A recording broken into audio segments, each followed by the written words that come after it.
हर हर महादेव भक्तजनों आज हम श्रवण करने जा रहे हैं ग्रहों को शांत करने की कथा। बहुत पुराने समय की बात है। एक परिवार था, उसमें दो भाई बहन थे। बहन की नई नई शादी हुई थी तो भाई उससे मिलने उसके ससुराल जा रहा था। रास्ते में उसे एक सांप मिला। सांप ने कहा कि हे प्राणी, आज मैं तुझे डस लूँगा। तो भाई ने कहा कि हे सर्प देवता, मेरा क्या दोष है। मैं अपने माता पिता का एक पुत्र और अपनी बहन का एक भाई हूँ। मेरी पत्नी और मेरे बच्चे मेरा इंतज़ार करेंगे। अगर मैं समय से घर ना पहुँचा तो। इस पर सांप ने कहा, मैं तो तुम्हें डसूंगा क्योंकि तुम्हारे नवग्रहों की दशा ठीक नहीं है। जब बहुत मनाने पर भी सर्प नहीं माना तो उस प्राणी ने कहा कि ठीक है, अभी मैं अपनी बहन से मिलने जा रहा हूँ। जब मैं वापिस आऊँ तब मुझे डस लेना।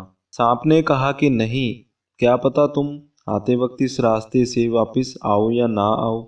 यह सुनकर वह व्यक्ति बोला कि ठीक है, तुम मेरे इस झोले में बैठ जाओ। जब मैं लौट कर आऊँ तब तुम मुझे डस लेना। सांप राजी हो गया और उसके झोले में बैठ गया। उस व्यक्ति ने सांप को बेलपत्र से ढक दिया। जब वह अपनी बहन के घर पहुंचा तो उसकी बहन नवग्रहों की कथा कर रही थी। भाई को घर आया देख बहन ने कहा, भाई आप बैठो, मैं नवग्रहों की कथा कर लूं और हम बातें बाद में करेंगे। पहले आप मेरी कथा सुनो। यह बोलकर वह अपने भाई को कथा सुनाने लगी। बहन ने कथा कही, भाई ने सुनी। जीव की, जानवर की, हाथी की, घोड़े की, भाई बहन की, घर के धनी की, बेटी जुआई की, देवरानी जेठानी की, सास ससुर की, संग की, सखियों की, सबके ग्रह शांत हो जाएं। ग्रह चले 8 पैर, प्राणी चले 4 पैर, सांप बिच्छू भंवरे सब आग में जाएं।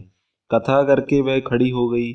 उसने भाई के पास रखे झोले को देखा और बोली, भाई इसमें क्या लाए हो।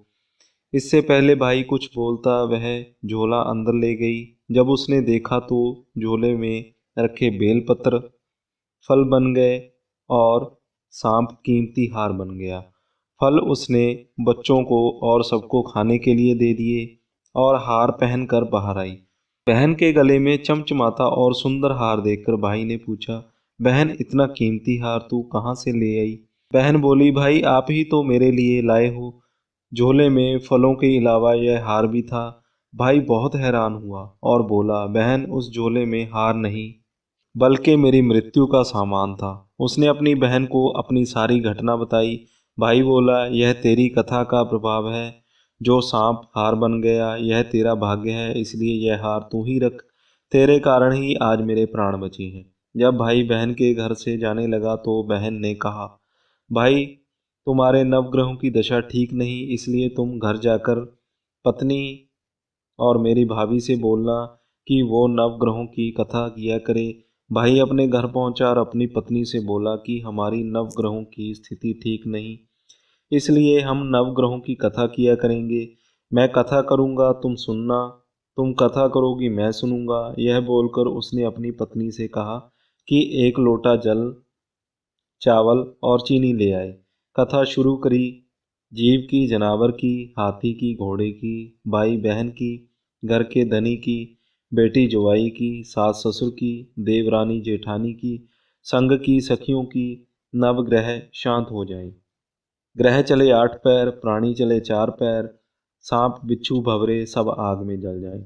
रविवार, सोमवार, मंगलवार, बुधवार, गुरुवार, शुक्रवार, शनिवार, 8 वारों को नमस्कार, नवग्रहों को नमस्कार, धरती माता को नमस्कार। जैसे नवग्रहों की दशा एक भाई की ठीक हुई उसी प्रकार सबकी ठीक हो।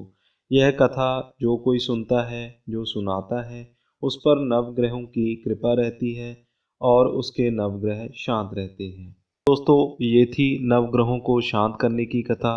अगर आज की वीडियो आपको अच्छी लगी हो तो इसे लाइक और ज़्यादा से ज़्यादा अपने दोस्तों, रिश्तेदारों, मित्रों के साथ शेयर ज़रूर करें ताकि सबके नवग्रह शांत हो पाएँ। और अगर आप हमारे चैनल पे नए आए हैं तो अभी से सब्सक्राइब कर लें और साथ में दिए गए बेल आइकन को दबाना ना भूलें।